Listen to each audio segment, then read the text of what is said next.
Mike. Toronto. VK on the beat. Check. I'm in Toronto where you wanna get the city love. I'm from Toronto where you wanna get the city love. I'm in Toronto like we wanna get the city love. My city love me back for my city love. Welcome to episode 1431 of Toronto Mic'd, proudly brought to you by Great Lakes Brewery, a fiercely independent craft brewery who believes in supporting communities, good times, and brewing amazing beer. Order online for free local home delivery in the GTA. Palma Pasta. Enjoy the taste of fresh, homemade Italian pasta and entrees from Palma Pasta in Mississauga and Oakville. RecycleMyElectronics.ca. Committing to our planet's future means properly recycling our electronics of the past. The Advantaged Investor Podcast from Raymond James Canada. Valuable perspective for Canadian investors who want to remain knowledgeable, informed, and focused on long-term success. And Ridley Funeral Home, pillars of the community since 1921. Today, making her Toronto Mic debut is Kyree Vibrant. Welcome, Kyree. Oh, thanks, Mike. Not to be confused with Kyree. I'm glad I spelled it out phonetically. Vibrant, that's a real name or is that a stage name? Well, it started out as a stage name many years ago, but I made it real. It's real. Okay. So good to meet you. Can I share our interesting origin story here before we crack open our cans of fresh craft beer? Mm-hmm. Okay. So I'm glad you're here. We're going to talk about Big Rude Jake. Yes. And I got some songs. You're going to call for certain songs. We're going to talk about him. What is the name of your Big Rude Jake documentary? Well, it's not quite a documentary. It's more like an art performance film. Jake and I made it many years ago. It's called Big Rude Jake, Pursuing the Pearl of Great Price. And where can somebody see pursue this wonderful film that whose name I'm going to have to write down? No problem. Well, we're doing our possibly last screening or final screening this Saturday, February 17th at the Super Wonder Gallery. Okay, so this is dropping on a Friday, and that means that's tomorrow. So yes. What location is this? Super Wonder Gallery, which I don't have. Hold on, I have to look up the actual Well, you look address. it up. I'll tell you though. I'll tell the story. It's on Bloor Street, and okay. it's near Dufferin. Okay, so. The Dufferin Mall is all you need. Count on us. Do you remember this at all, this jingle? Does this ring any bells with you? Slightly, yeah. Like it is around the corner from the Dufferin Mall. Yeah, that's why I'm singing it, because I would listen to Blue Jay games on 1430. This is all coming full circle. So we're recording episode 1431. Uh-huh. I just dropped episode 1430 because that's how it goes. It goes in order. And 1430 was all about all sports radio 1430 The Fan, which launched in 1992. But before it was all sports radio The Fan, uh-huh. It was like the music of your life, but they would air Blue Jay games. And I would tune in to listen to Blue Jay games called by Tom Cheek and Jerry Howarth. And these ads that would air during the Blue Jay game got tattooed on my brain. Like I can recall all these ads. There's CIBC, get us working for you, CIBC. All these ads are stuck in my head. And there was an ad that would air for the Dufferin Mall, and it would go like that. The Dufferin Mall is all you need. Count on us. Very nice. They had great little jingles back then, boy. Well, listen, if you want to break into any jingles during this conversation, just feel free to do that. I will. Thank you. Okay, so this origin story. Okay, so this is back last summer, I think. Mm-hmm. I needed a new pair of shorts is what I think. Like I don't go shopping very often, but once in a while you actually have to buy something. And I needed a new pair of shorts, and I went to Winners in Cloverdale Mall. So I biked to the Cloverdale Mall. Mm-hmm. Shout out to the Cloverdale Mall. And I'm in the Winners and I'm shopping. And then there's a guy who's like, hey, Toronto Mike. And I'm like, hey, like this guy recognized me as Toronto Mike, and he was telling me he loves my show, and we strike up this conversation. And then he goes, oh, my wife has a great film with Big Rude Jake, the late great Big Rude Jake. And that's you, Kyree. Yeah, that's right. My very outgoing husband, Johnny Kalangas. Okay, and what does Johnny do before we learn more about you? Johnny is a filmmaker and he is a digital producer. He's a creative director. He works at Cream Productions in downtown Toronto. Okay. And he does lots of digital stuff and VR and film and television, all kinds of stuff. Okay, before we learn more about you and talk more about Big Rude Jake and your film, let's crack open our Great Lakes beer. Alrighty. Put it in front of the mic. Okay. Yeah, okay, you go first. You got a lager there. Okay, amazing. I've got myself my burst. Here we go. Oh, yours is better than mine. Well, look, I have a lot of practice doing this. So cheers to you, Kyree. Cheers to you, Mike. And your website's KyreeVibrant.com. That's right. Okay, people. Kyree is Kyree. Vibrant is vibrant. Yep. All right. So before we dive into the Big Rude Jake portion here, and I'm excited because I have a bit of a Big Rude Jake blind spot. Like I have a lot to learn about Big Rude Jake. So you're going to educate me, and you're going to really get us all excited to see this film. But tell us a little bit about yourself. Like I read the bio on your website, but now I want to hear from you. Like who the hell are you, Kyree? What have you been up to?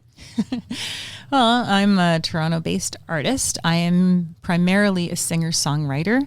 For the last 18 years, I have been the lead singer and songwriter, co-songwriter in a progressive rock band called Half Past Four. And that's kind of my major love. I have had numerous bands over the years. I used to be a club promoter. I started off as a club promoter and a filmmaker in Toronto. I went on to do many projects with lots of people I'm sure that you've had on this show and know. Did you ever get that list from your husband? He was going to send you a list of Yeah. FOTMs. Did you ever get that list? Yeah, he sent it to me. I don't know. Bob Wegner. Bob, him? say the last name again. Were you friends with Bob? I don't know. He's just said Bob, and I know a few Bobs. Yeah, I don't there's know. a few Bobs. Bob Willett. We got a lot of Bob Elliott. Great Bob Scott. Yeah, well, you know what? No, but James B is an FOTM, so Yeah. that would be one. Do you think James B is famous? When you think of James B, do you think, there's a famous person? Well, I've known him for almost 40 years. So, yeah, absolutely. He's famous. Absolutely. He's famous because he's a fantastic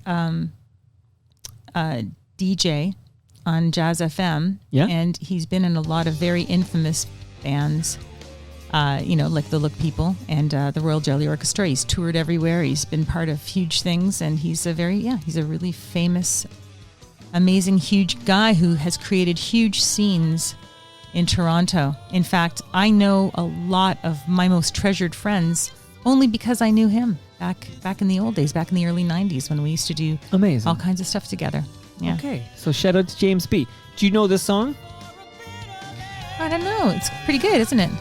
There's a good singer on this. Hold on. So again, 4:30. Yeah, that's my band. So how long has 4:30 been doing its thing? Well, they were together for a few years before I joined, but I joined about 18 years ago. We're going on our 19th, and we're working on our 4th album now. Really? Yeah. And what's the name of this song? This is called It Strikes You, and it's off of our 2nd album, Good Things. Hey, let me just hear a little bit of this as I drink my beer.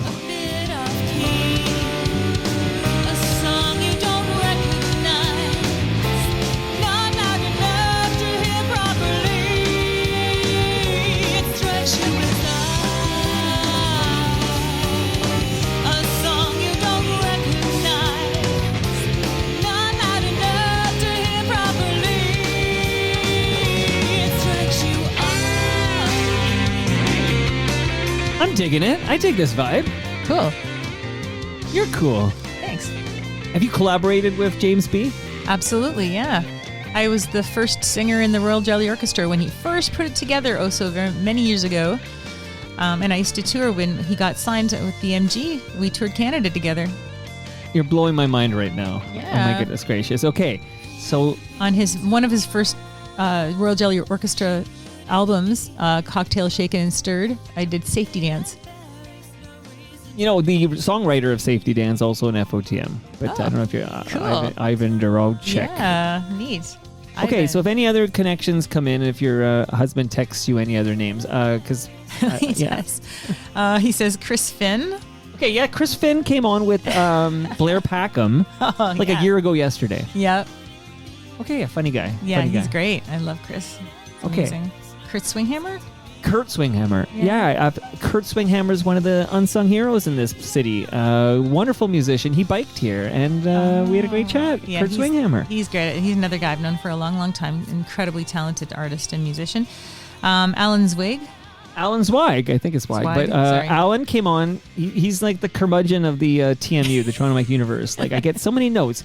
I had Dave Rave on the other day, and we talked all, like, it was just a very deep dive, and I got my notes from Alan Zweig, but he came on with his brother as well. But Teenage Head, apparently we weren't clear enough that Dave Rave was not the lead singer throughout the entire run of Teenage Head, even though I thought we did state that, but this is the notes I get. But I do love that Alan Zweig listens, and I love his passion for accuracy, and I love the notes I get from Alan Zweig. Okay. Cool. All right. And the last one he said, maybe Mark Breslin. Yeah. Okay, founder of Yuck Yucks. Okay. Yeah. And He and I were really good friends. And in fact, I went to go see him speak at the Prosserman JCC the other night with my son. I brought him to see, he was going to tell his life story kind of from a Jewish viewpoint with Ralph Ben-Mergy. And that was a great... Ralph's here next week. Oh, wow. That's amazing. I love Ralph. I love Ralph too. Okay. Yeah. Well, the best thing about Ralph lives in Hamilton now, and he doesn't like the drive. So he used to come over a lot. He used to come over all the time. And he stopped coming over, and then he wanted to Zoom in. And I got a note from Ralph. He's like, hey, you haven't invited me on lately. And I said, Ralph, I'm not Zooming with you again. Like, I'm just not doing it. Like, if you drive in, you can sit here and talk to me. And he said, okay, I'll make the drive. So Ralph Ben-Mergy returns next week. Nice. I love it. You had any more names to drop? Because I think that's about it. I'm digging it. Okay, so what can you tell me? Now I have it correct. This, by the way, I dug that jam, by the way. Very good. So Big Rude Jake, Pursuing the Pearl of Great Price. That is right. Yes. And this is you and Big Rude Jake wrote this film. Okay, and this performance is by Big Rude Jake in this thing. So let's assume the listener doesn't know who's this Big Rude Jake. Why is he being rude? Is he a big guy? What's going on? What can you tell us about Big Rude Jake? Big Rude Jake. And take your time. I'm listening closely. Jake was one of the greatest talents Canada has ever seen, in my humble opinion, and in a lot of other people's opinions too. He's an incredible. He sort of coined the term swing punk. He was the guy who was around back in the 90s when the swing era. Remember that swing thing that was happening? It was like a the movement. revival. The guy from Stray Cats. Right? Yeah. Jump, Jive, and Whale. Yeah. James B. was big on this. Absolutely, yeah. It was all we were all in it together. And like Swingers came out or something. Swing Dancers. Yeah, but even the movie Swingers, I feel like might have been a part of this resurgence. Here, so just to kind of warm us up. So I got a bunch of songs from you. Yep. Now I'm kind of a Jake purist. Meaning I like his older stuff, so that's mainly what I brought you because I feel like it reflects the movie, which I'm trying to promote. But he's an incredible. He had a wonderful propensity for remembering things. He was an incredible mind, an incredible brain. He was a historian. He's a theologian.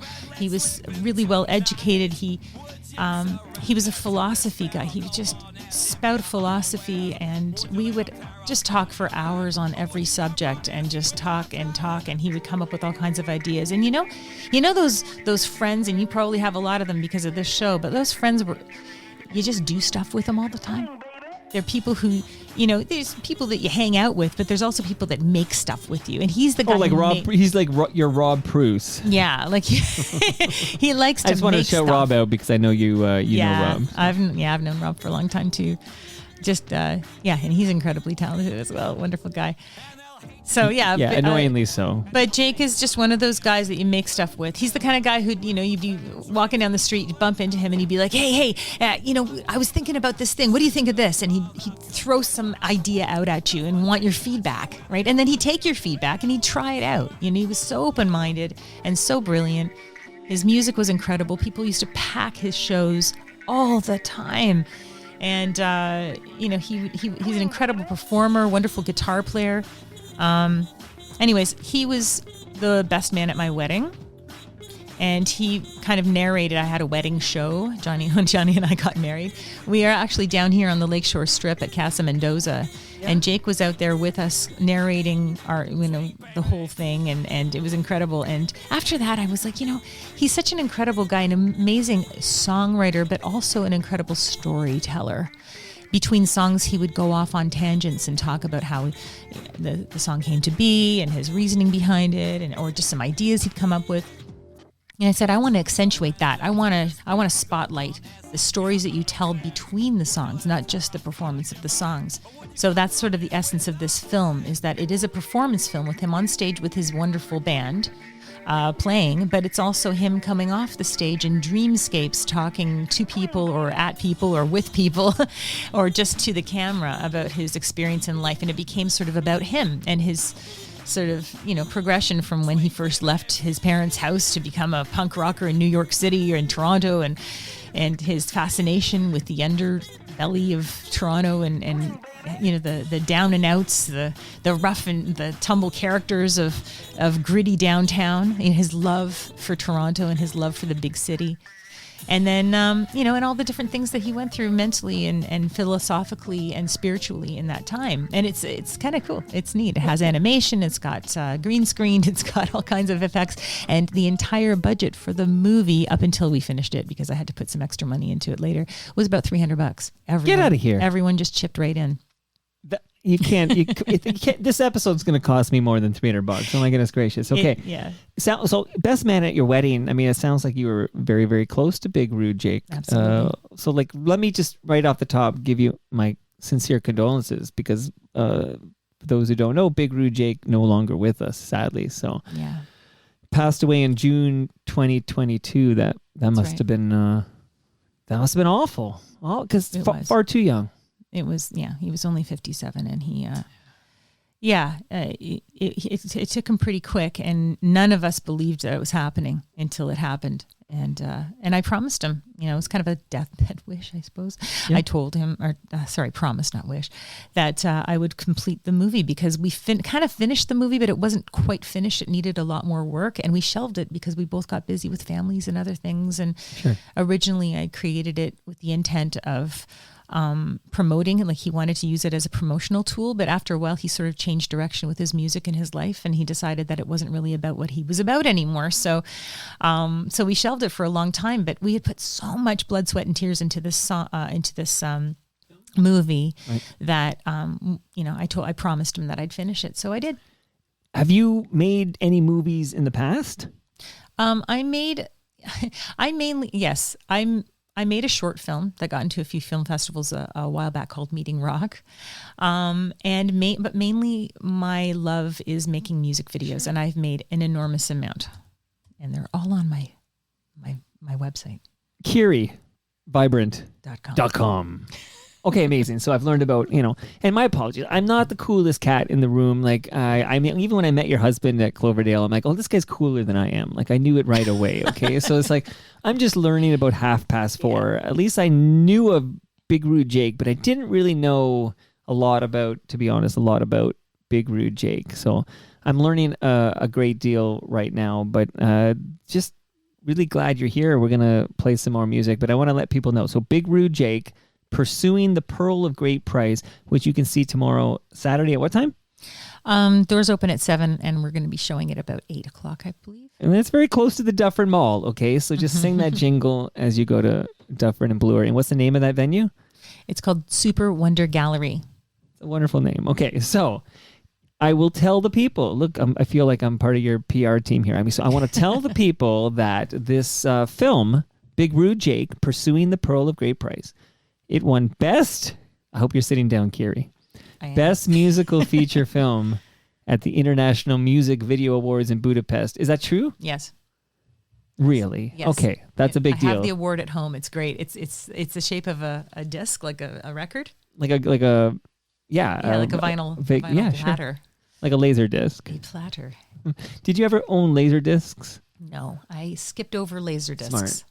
sometimes you make the right call. I always think sometimes I don't really, I just wait something out to see if it's going to stick. And then I realize it doesn't stick and I'm like, dodged another bullet. There's a lot of people out there with like a room full of laser discs, right? Yeah, I've never really been too into digital. I've always been an analog. I still have a wall of vinyl, and it never left my house. Sure, but when it comes to film, like you need actual film. Like there's a reel of film. Like how are you? You got. What are you gonna do? No, I mean I would love to. I got trained on that. I mean I went to Sheridan College for film, and that was when we used to have 16 millimeter, 8 millimeter. Right. We would just be in the Steenbeck.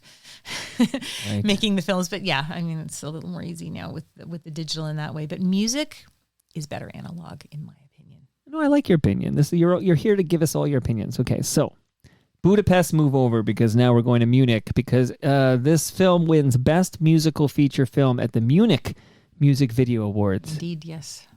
Look at that. What kind of award did they give you? What did they give you? What is their trophy? There was an award, but we didn't end up getting it because if they charge you a lot of money for these things. So let me understand this, Kyree. Let me understand.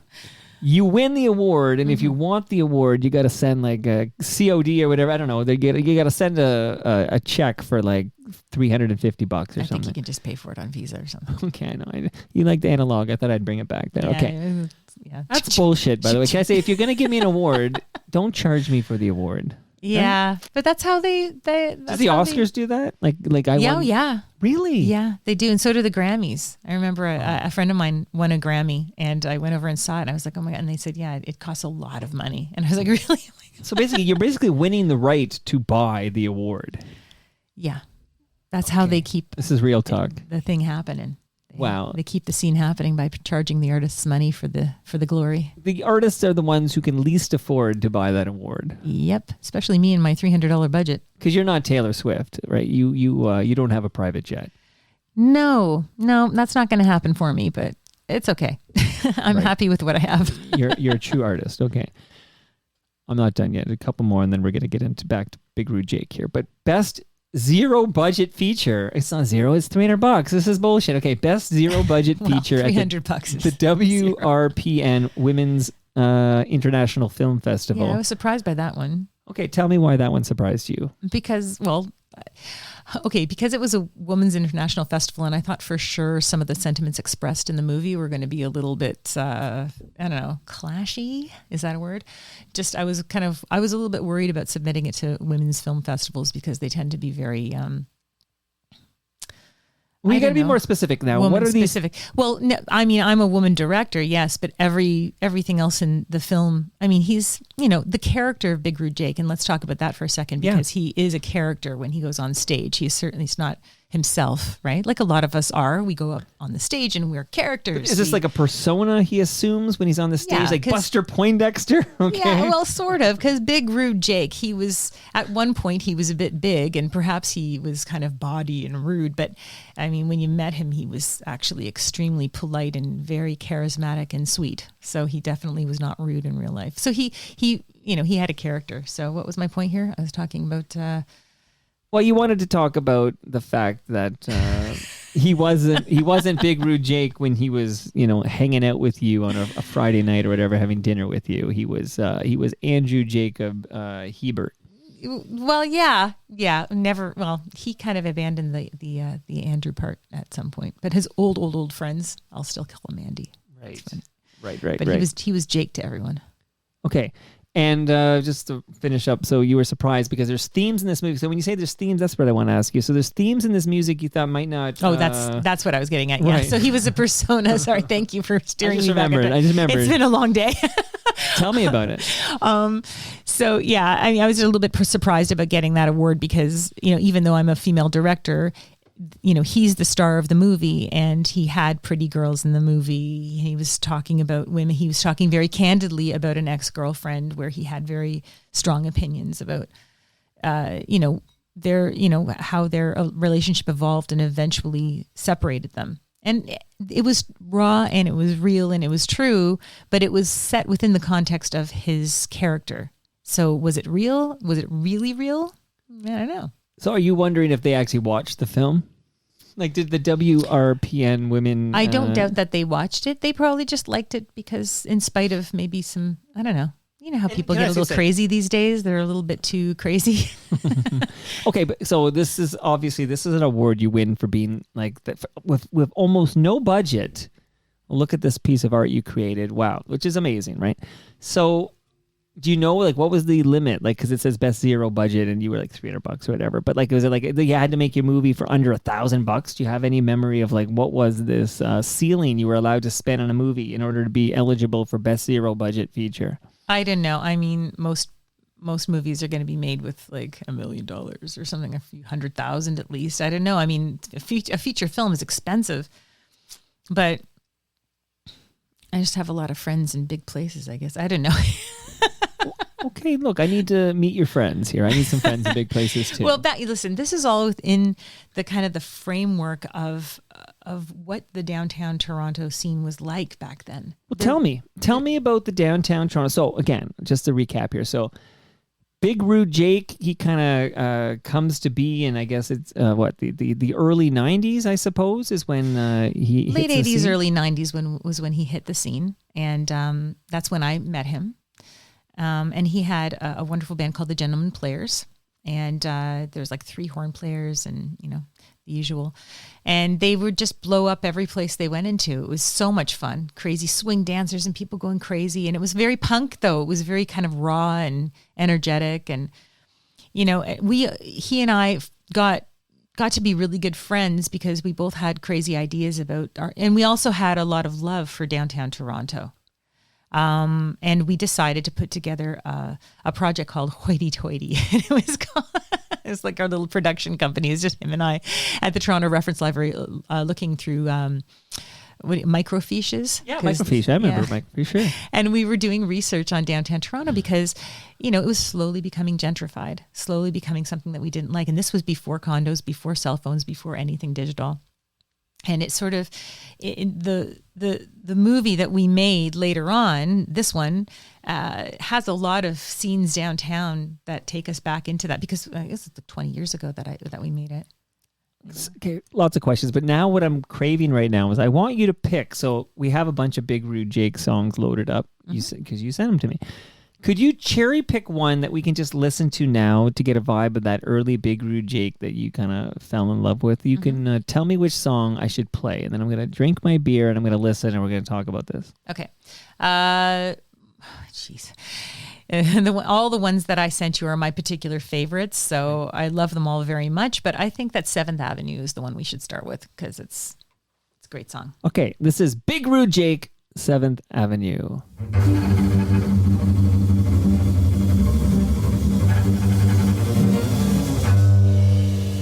Top of the world, ma!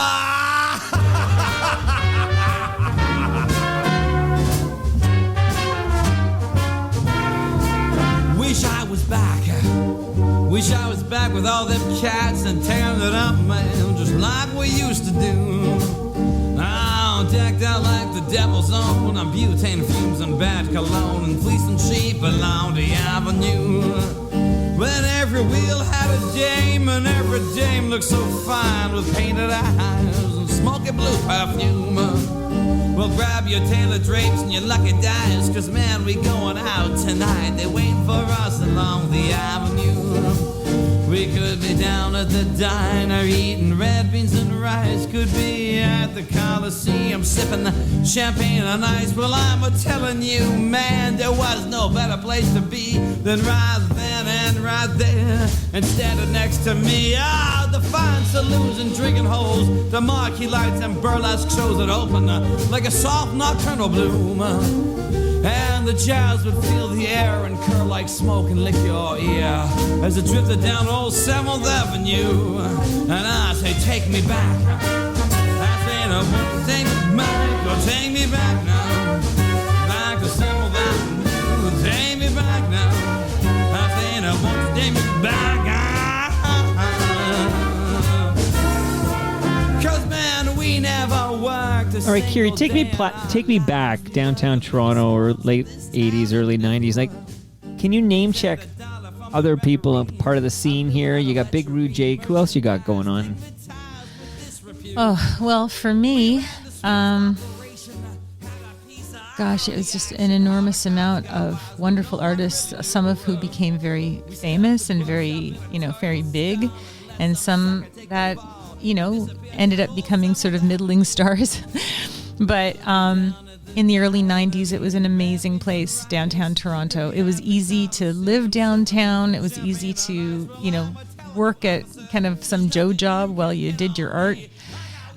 It was easy to find art galleries and artist-run clothing shops and retro things. So, I mean, it was such a great scene because I could just walk down Queen Street and walk into any place and see 10 people I knew, and it was amazing. So, like, who you said some made it big? Like, are we talking about like Blue Rodeo? Like, who are we talking about? I mean, Blue Rodeo is definitely part of it. I mean, we used to hang out at this wonderful breakfast place on Bathurst. I'm not editing this, Kyree, okay? This is Sorry, not I should have fixing written this down. in post. Why am I blanking It'll out? come to you later. It's so bad. There's You like 10 people listening to this right now going, this is what, come on, Kyree. Anyways, it'll come to me in a second. It's our favorite breakfast place. I'm sorry. But Blue Rodeo used to go there, and all the downtown scene used to hang out down there. Where else? Okay, so I can tell you. So Jim Cuddy's been on this program, and he talks Yeah. about Handsome Ned, for example. Yeah. Mm-hmm. I mean, all the people who used to hang out at Cameron House and stuff like that. When I think of Handsome Ned, I think of the Cameron. Sure. But it's interesting because Toronto's changed so much, right? Here we are talking in 2024. Checks his Yeah. calendar. Yes, it is. Okay.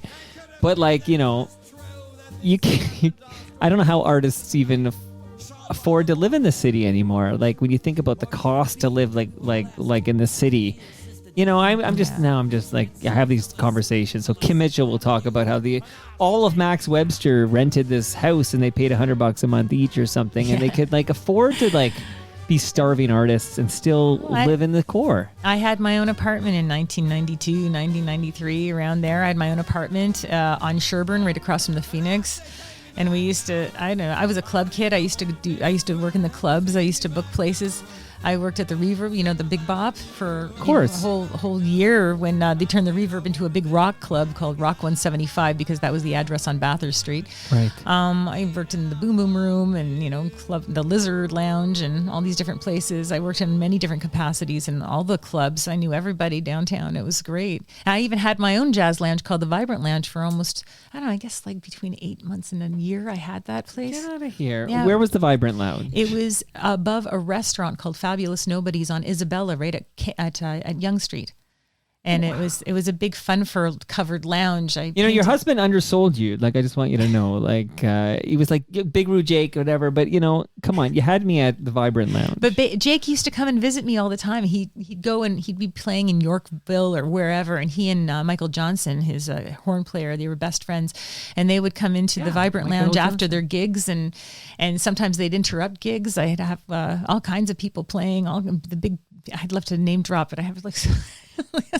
having brain freeze. But anyways, the Bourbon Tabernacle Choir were playing there once. And Chris Brown, Kate Fenner. All those guys were playing. It was a crazy show. And they came in after, and there was a huge crowd, and it was a small place. And it was just packed. And they all came through, the whole entire band, they all came through with their horns, and they all set up on the stage, and there was like 400 people on stage, and they all started playing Minnie the Moocher. And it was like the best night of my life. It was like so fun to have all those guys in my place and just having the best time. And yeah, those were the days, man. We used to have the best times. Okay, now I want to play the trailer for your film, which people can still see tomorrow on Saturday. Yes. You can still see this thing. What's wrong with you people? It's by the Duffer Mall. It's called Big Rude Jake Pursuing the Pearl of Great Price. Here is a trailer. Ladies and gentlemen, please welcome Mr. Big Rude Jake.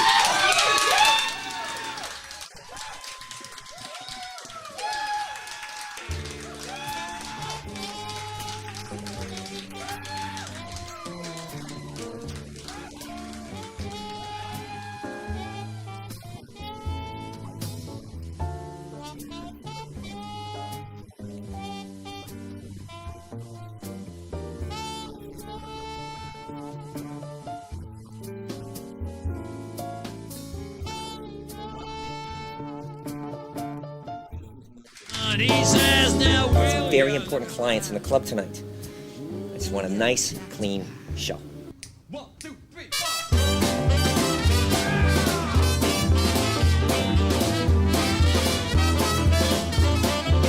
Well, in that gospel congregation, there's a holy roller preacher who looks so fine and handsome when he speaks the word of God. And when he gets into reeling, every mother, dame, and maiden kind of gets a funny feeling like they're all tied up in knots. Now stepping out of the moon, down on the fountain blue. All right, no problem. We'll keep it as clean as a daisy from now on.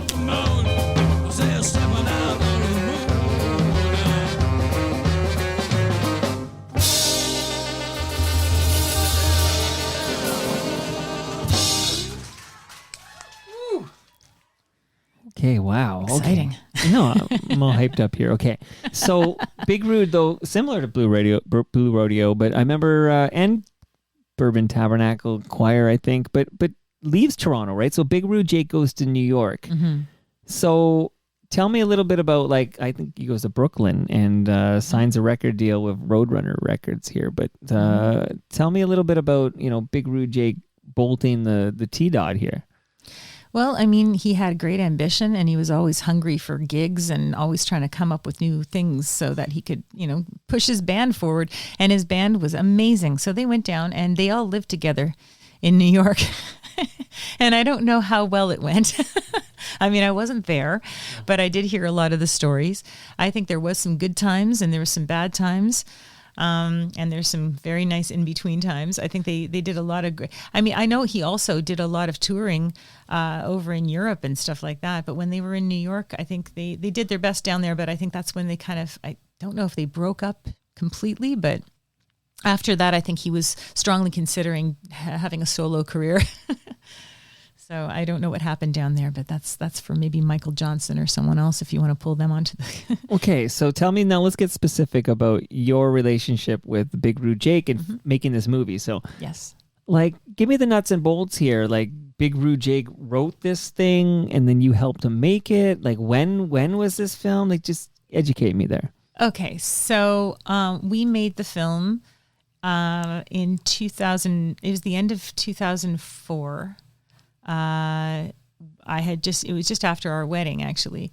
I called him up and I said, Jake, someone ought to make a movie about you. And he said, oh, yeah. All right. Well, who's that going to be? I said, you know what, Jake? Fuck, I'm going to make it. I'm just going to make the damn film. So we're going to get together. So when are you? Okay. All right. Come on over then. So I went over and we went on one of our long walks and talks. You know how you do that? You just walk and you start talking and the ideas start percolating. Sure. I told him I wanted to start writing scenes, sort of like the ones that the stories that he told between the songs. And so we would walk and we'd talk, we'd come up with all these ideas, and then he'd go home and he'd furiously write. And then he'd send me some copy and say, what do you think? And then I'd say, okay, well, I think you should take this out. I think you should put this in. And then we kind of went back and forth. And we got about, I can't remember how many vignettes there are in the movie, but I think there might be about 6 or 7. And we had these stories and he wrote them out and then he memorized them. Like I said before, he had an incredible mind for memorization. He memorized every single word on these pages that he wrote, and they were long. And then, I came up with everything else. Basically, I got everybody. I got the place. I got and I got Jake, and we rehearsed it. And then we would go in and we'd do it. And sometimes we would have a whole audience full of people, and other times we would just have 1 or 2. And we recorded it at the Funhouse. And the Funhouse. Well, I mean, we had a few other locations, but the Funhouse was the main thing. Now, the Funhouse was a nightclub that was on top of what is now the Shoppers Drug Mart on the corner of Queen and Ryerson, 1 street east of Bathurst. And it was a great club. It was a big club, and the club owner loved Jake, and so he gave it to us for free. In fact, he fed everyone too for free. It was amazing. Well, that's how you keep your budget to $300. You gotta get free food. You gotta get everything's got to be free. What is what did you spend that $300 on? I want to see the line item. I think I gave it to Francois and Terry. They were the green screen guys. I think that's that's wild to make a movie and you just got to pay the green screen guys. Yeah, but they had an amazing studio and they were amazing. They were so great. I feel like I saw on Facebook yesterday that James B is looking for a studio to do some green screen stuff. Like I was like, I know, but they moved to BC ages ago. He knew them. He was friends with them. Right. He was friends with everybody I knew. Oh, he still is. I mean, sorry. You know, absolutely. James B is still a going concern. Okay. In fact, in a couple of weeks, I'm going to be in his new movie. Okay, you know what? I feel like he told me once I was going to be in one of his movies. This is what I think he told me. But then, like, it's like, I'm not going to follow up. But he's like, I feel like he might have called me up or something, and he had this idea for me to be in this movie. And I'm like, oh, that's cool. Like, I've never been in a movie. And nothing happened. So, you got to remind him he's a busy guy. He's very famous. That's a problem. Beautiful women around him, and it's hard to see him through all the. What is it? women. So, what is his? Because he does always have a lot of young, beautiful women around him. What does he have? Is it animal magnetism? James come on, B. you've met him. He's the funnest guy on the planet. That's why. Wow, wild times. Hey, speaking of people like. Speaking of FOTMs, we didn't name drop her, but I'm just gonna ask you about Melly Fresh. Like, so. I know I was reading about 4:30. Okay, your progressive rock band. Yeah. Okay, but you do. It says on your official bio on your own personal website, Kyree, it says you collaborate on EDM music projects with Play Records. Yes. Are you still doing that? What can you share with us? I found Melanie Melody to be a fascinating guest. If you go on my website, one of the tabs is Melly Fresh and Pinky Skylark. Okay, and Pinky Skylark is my pseudonym. Really? I gotta write that down. Kyree Vibrant had as a pseudonym. Well, yeah, I was gonna say Kyree Vibrant doesn't need a pseudonym, but okay. Well, actually James named me, Okay, you know what that means? That's a sense of ownership there. I feel like we're drilling in here now. Okay. When you name somebody. Not. I don't think he'd want to own me, believe me. But it was back in the old days. He used to run a club on Queen Street called the Beehive, remember? Of course. Well, listen. I was a singing and dancing waitress back then at the Beehive. Oh, let me see. I had bright pink I thought hair. I recognized you from somewhere here. My goodness gracious. Any thoughts on the whole Deadmau5 thing? I feel like that's the big controversial thing going on there with Play Records. I don't think it's controversial anymore. It was at one point. But yeah, Melanie discovered Deadmau5. She invited him to her house to live there when he was just a kid in Niagara Falls. And I remember going out for drinks with him, and he was like this amazingly talented kid from Niagara Falls. And they made a bunch of music together, and then he went off and got signed to some, deservedly so. He is an incredible talent. Like, did he outgrow Play Records? Like, it's just basically... Yeah, basically. I think that's what happened. But he didn't do it in such a nice way. He could have called her and said, I'm getting signed to someone else. But instead, he just kind of, a lawyer called her or something. I think that was That's bullshit. Yeah, it was weird. Have you ever collaborated with Deadmau5? No, I've never... no. There was never overlap there in the Play Records catalog. No, Melanie collaborated with him, and they did a lot of great stuff together. I'm now going to let the listenership know that not only those, I think I named like 3 awards that were won by Big Rude Jake pursuing the Pearl of Great Price, but you were a finalist for Best Music Feature at the Rome Music Video Film Festival. Yes, it's true. Who beat you? Do you remember? I have no idea.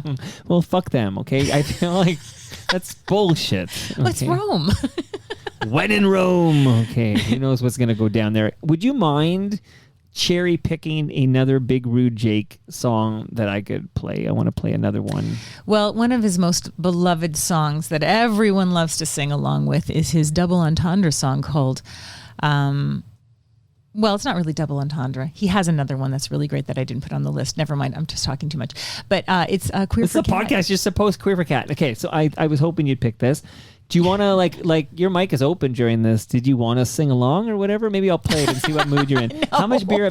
See how much beer you've consumed so far. By the way, how is your Great Lakes Brewery lager? It is a fine brew. It's absolutely delicious. I'm going to continue to drink this. And you can bring some home with you. So I have a pack of Great Lakes beer that you're bringing home to you. Wow. And then my good friend I met at the Winners at Cloverdale Mall, Johnny, right? Johnny. Mm-hmm. Johnny, he can have a beer as well. Bring it home to him. Tell him this is courtesy of Toronto Mike.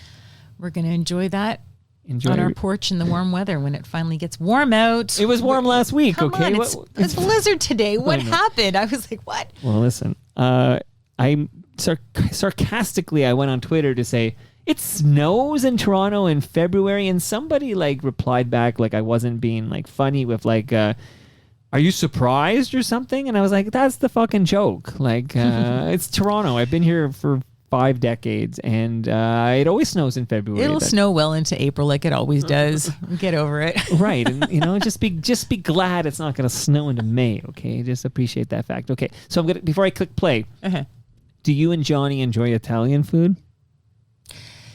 Be honest with me. If you don't like Italian food, just tell me. I love Italian food. When we were in Rome last summer, we ate an enormous amount of Italian food, and it was delicious. Okay, well, if you want to recapture that Rome experience, I've been to Rome too.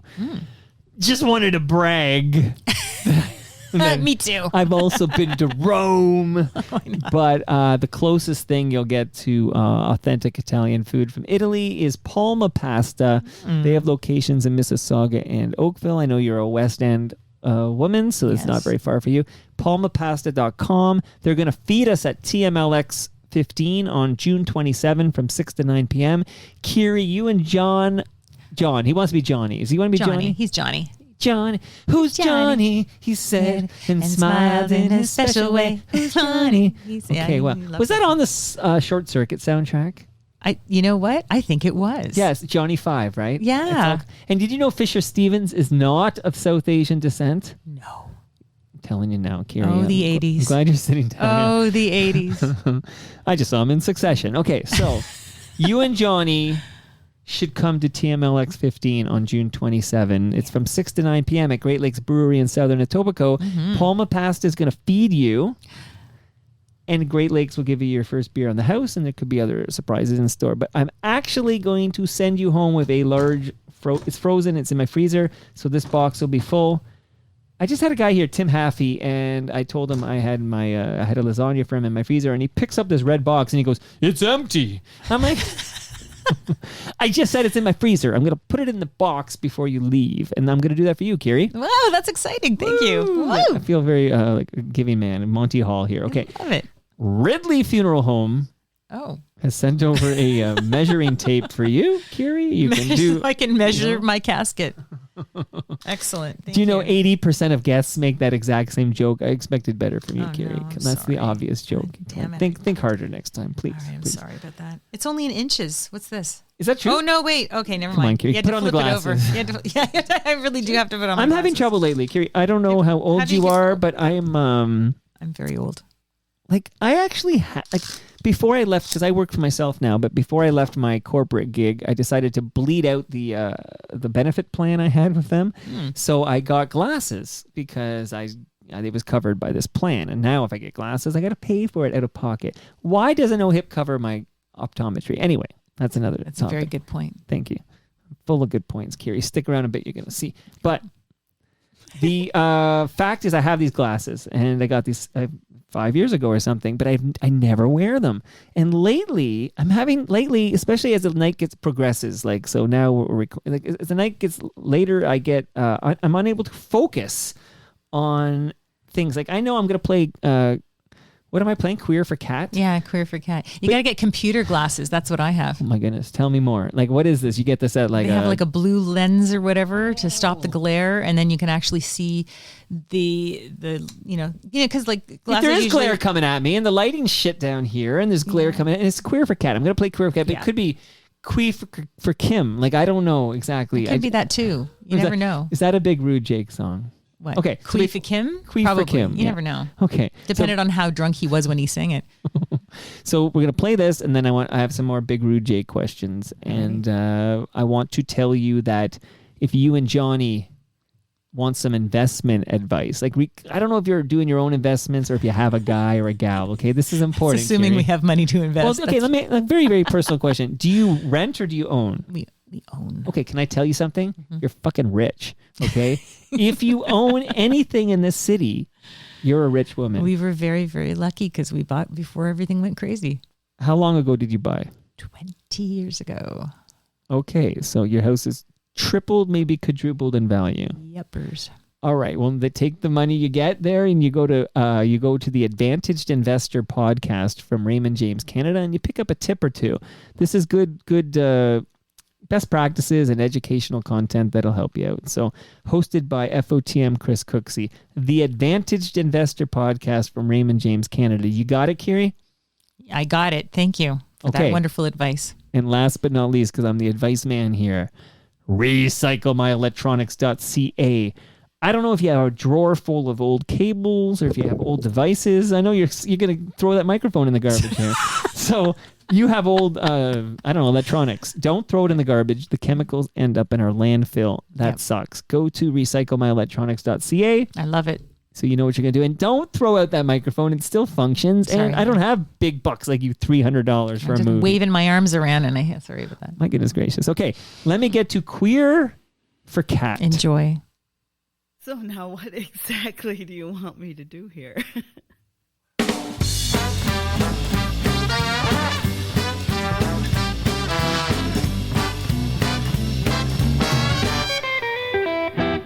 I stayed up late last Saturday night and I finally made it home about 3. And oh my lord, when I got to the door, well, what did you think I'd see? With her hair up fine and a scoop neckline and a red dress busting at the seams. With the music slow and the lights down low, I saw my girl with the girl of my dreams. Yeah, my gal is Queer for Cat. She's Queer for Cat, and that's a fact. She likes them tall and slim and stacked. And she likes it that, I like it that. She likes it like that. She says, let's go swinging. Let's paint the town. You and me. Kitty makes 3. Ain't no doubt about it. We sure get around. Okay. Do you have any fun facts or information about like this song, like what album it appears on? Any insight? Well, I know it's about him and his lesbian girlfriend, which may or may not be true. It sounds like it's about him and his lesbian girlfriend. I don't know. I just know it was the biggest song. Everybody loved it when he played it live. Everyone was like, yeah, dude, Queer for Cat. And that's the only one anyone ever wanted to hear until they heard the rest of them, which are all equally awesome.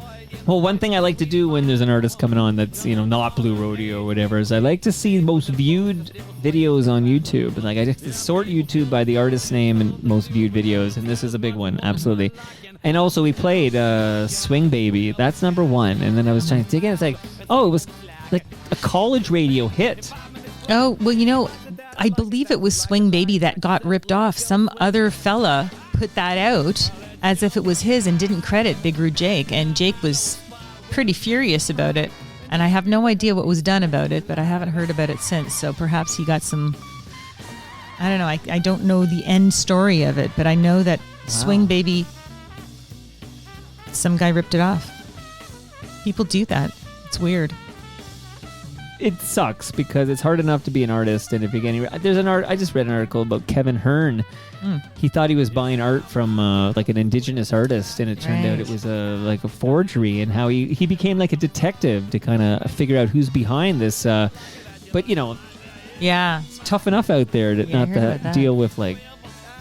Well, someone ripped off James B. at one just recently. Who's the guy who just did the halftime show at the Super Bowl? I actually do know exactly. His name's Usher. Yeah. There's a big hit by Usher because my wife loves this song, but the opening part is ripped off from a James B. song. I think it was a cover of Tragically Hip. No, I think it's Crash Test Dummies. Like, I think it's a cover. Maybe I'm wrong. James, I'm going to call him up and ask him. Well, but I think it's a cover of Superman's song, right? Superman never made any money. I think that's a James B. cover of that includes this horn section that Usher rips off and drops in front of that song. I thought it was. I thought it was the other one. I thought it was "Courage" by Tragically Hip. Couldn't come at a worse time. Did you ever meet Gord Downey? I've never met him, no. Okay, now you never will, by the way. He's shout out to Ridley Funeral Home. Okay. He's hanging out with Jake in the clouds. Okay, I like to think, do you believe that to be true, or is that just something nice? I do not believe that at all to be true. No, neither do I. Like, I always think, he's, Big Rude Jake is listening to us now, but it's like, I don't actually believe that. It's just, that's a nice sentiment. Who the hell wants to hang out on a cloud? What is that? And really, like, are you weightless? You know what? I like It's a Wonderful Life, because I just love the movie. It's a Wonderful Life. Yeah, me too. But the angels in heaven, they send down, I don't know if that's heaven or not, but the angels up there send down Clarence to get his wings or whatever. And so I was watching it with my mom. My mom is here, and my mom's kind of sick of hearing about this loudmouth atheist son of hers or whatever, because she was raised as Catholic or whatever. And then she's like, oh, you like a movie about angels and this? And I'm like, well, Mom, it's a fucking movie. Like, I don't think this is a documentary about attaboy Clarence, but I do tear up every time he says attaboy Clarence at the end. Yeah. So, okay, so hopefully Big Rude Jake. Fantastic movie. One of my favorites. Okay. I still have it on VHS. That's how much I love it. Because you don't like modern distribution of media. Like analog. Right. And even though your husband's a digital something or other, you're like, fuck digital. Like, give me the... Well, my husband isn't digital. Well, is your husband AI? I met him, though. Yes, you did. So you know he's not AI. Oh, And he could have seemed been. really nice. But you know what? I can't tell if he was nice or if he was just... When somebody meets me in the wild and is like, I love your podcast, and they start talking about my podcast, I just assume they're nice because they like my podcast. Like, they could be a big fucking asshole, but if you just tell me you like my podcast, I think, oh, what a nice guy. You know what I mean? No, I guarantee you, my husband likes the podcast. He loves listening to podcasts, and if he likes you, he likes it the when podcast. James B comes over. Is the bottom line here? Okay, I love He likes all of this. So, Big Rude Jake. Yes. Okay, so I just want to put a bow on this. So, Big Rude Jake. Do you feel? Well, okay, one question. I have a few questions. One is that when he passes away, he dies of cancer, right? Yes. And you mentioned only 59 years old. This is only a couple years, less than a couple years I ago. believe he's only 57. Okay, they say 59 somewhere on. Yeah, you know what? On Wikipedia, they say 59. But as I learned from Dave Thomas, Wikipedia is not always right with these things. So 57, you think? I think so. Even worse. Okay. Did he? What happened to the album he was working on at the time of his death? Like, do you know the Jackhammer sessions? Do you know? Do you have any insight into what has become of that? I'm not entirely certain, to be honest. I mean, he was always working on a whole bunch of stuff. But if he had another recording coming out, I'm sure that his wife is on that. And whoever he was working on it with. But yeah, he got into quite a few different musical directions after his original, Gentleman Players sort of era. And then a couple of albums after that, he got into a lot of spiritual stuff. He was into... Buddhism, right? He was a Buddhist, yeah. Interesting. Okay. So not a happy atheist like us. He's got Buddhism there. Okay. Well, he had I think his background was not Amish, but Mennonite. Yeah. So, he had a few different areas or whatever, I guess, areas of spirituality kind of in his background. And he's sort of riveted through a few of them to try to find himself, So he was really into Buddhism for a while. But he was into spirituality in general, Absolutely. So Big Rude Jake pursuing the Pearl of Great Price. What is the plan, like the future for that film? Like, are you looking to have it, I don't know, available on Hollywood Suites or Crave or something? Like, Yeah. What is the plan here? Yeah, well, Johnny's also a filmmaker and has a few films, and we have an agent and we're shopping it around to screeners right now. So hopefully it will be on the To Be Near You. Who knows? We're hoping. Well, I can send it to my buddy at Hollywood Suites if you like. That'd be great. David Kynes. I definitely love to put it on as many screeners as possible, so people all over the place Sure. who love Jake and all areas of the world can have access to it, because it would be nice if people watched it. And Kynes is a big Toronto music fan. Like, I feel like he'd get the importance of this. So we could thanks. totally. That would be look, lovely. I didn't say I could close the fucking deal here. I'm just going to do the intro here. Johnny, the other Johnny song. I know we talked about who's Johnny, but I got to say that Fine Young Cannibals Johnny is fun to sing too. Johnny. We're worried. Because it got that falsetto, right? Like, I can't even pretend. 4:30 has a song called Johnny. It's not about my husband. Who's it about? John McEnroe? Probably. I have no idea. The other guys in my band are Russians, and when I came into the band, a lot of their songs were in Russian, and we translated them into English. And Johnny was one of the first songs that they translated for me. Okay, that's a fun fact right there. Please tell me what's next for you. I mean, this thing sounds like it was made a long time ago and you just finished it up. Like, am I right? So, right. Is there another project? I know you probably have a lot of things on the go, but is there anything coming up that we should be looking out for? Well, right now I'm editing a movie, a feature film for a friend of mine named Chris Mins.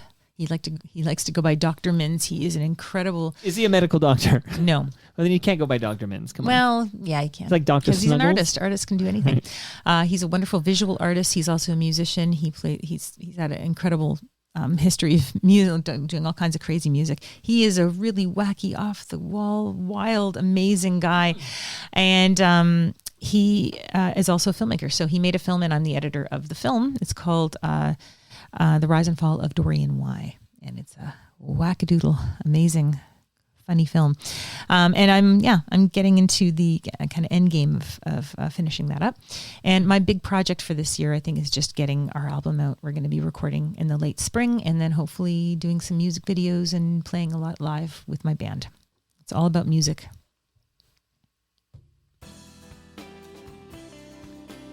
Kyree, I'm all about Big Rude Jake right now. Like, I'm going to dive in. I feel like I missed out on Big Rude Jake, and that was a cool, you're right, that was a big, cool scene downtown Toronto, and at a time when artists could afford to live in this city. And it kind of makes me like nostalgic for this period in the city's history, which feels so long gone now, unfortunately. Yeah, he was a real master of that. He had so many amazing things to say about the city, and it's really inside of all of his music. If you just put on a pair of headphones and listen to a few of his earlier albums, you really get a feel for it. And other than Big Rude Jake and music that you're creating, like, what would you listen to? I don't know if you go for a run or if you just go for a walk or whatever, but if you're going to put on music, like, what kind of music does Kyree listen to? Oh my God. I'd listen to all kinds of different music. I can listen to anything from wacky lounge music and moog music to jazz, to progressive rock, to Styx. I listen to a lot, no, not really, but I listen to a lot. I've always had a passion for Canadian music. So you know who the lead singer of Styx is right now? Yeah, it's Gowan. Right, I can. He's probably by the Scarborough Bluffs right now. So shout out to FOTM Lawrence Gowan. Kyree, I enjoyed this chat about Big Rude Jake. I hope your film finds some streams so more people can see it. Thank you. I'll get it into people's faces at some point. It's in some ways, by hook or by crook, I will. And hopefully if any of you are downtown on Saturday night and you want to come see this film, it's a great way to start your evening. Just come by and see it. It's only 75 minutes, and it's well worth your time. And that brings us to the end of our 1,431st show. Wait, Mimi's. That was the name of the breakfast place. I knew it would come to you. Mimi's. I feel like I just read about Mimi's. I mean, she was incredible. Force of nature. Did she just pass away? Oh, she passed away quite a few years ago. Did she just pass away quite a few years ago? Yeah, she did. Just quite a few years ago. She was wonderful, and her blintzes were second to none. Well, somebody passed away, damn it. If it wasn't Mimi. Someone passed away. Somebody. Shout out to Ridley Funeral Home. You can follow me on Twitter and Blue Sky at Toronto Mike. So in addition to going to Kyree Vibrant.com, how can we follow you, Kyree, on social media? Well, I guess I don't really. I mean, I'm on. You don't have to be on social media. I'm on Instagram a little bit, but okay, what's your Instagram handle? Let's give them something. God, I don't even know. Did you know that we were going to record today? Tell me I'm ill-prepared. I feel like this is what I want to talk about, okay? It's like, this is when the good stuff comes out. Honestly, like, so what was your day like today? What was your day like? Like I feel like I just feel like you're done, the day's done, and you're done. You're just zonked, and you're like, oh, I got to fucking talk to this guy for now. I enjoy the chat, don't get me wrong. But it feels like I should have taken the day off, go to a spa, then I would have had all these what did you do all day? Oh, I work. Yeah, you did a real job, right? Yeah, I did a real job that shall not be identified. You don't have to. It's a real job. You don't have to. And I worked. It was a long day, and I have my son is sick. Unfortunately, he's a head cold, and he's missing his first, like, what do you call it? It's not a prom, but it's like a semi-formal. I missed all my semi-formals, okay? Tell him. And look at how he turned out, okay. So your son's missing his semi-formal because he's unwell. Yeah. That's right. I'm sorry to hear that. That's all right. He'll survive. He can't no stand wonder it. you're so frazzled. He doesn't like modern music at all, so No. he'll probably hate it anyway. Much love to all who made this possible. That's Great Lakes Brewery. That's Palma Pasta. That's Recycle My Electronics. That's Raymond James Canada. And Ridley Funeral Home. See you all tomorrow when my special guest is Jesse Hirsch, who's making his in-studio debut. Looking forward to that. See you all then.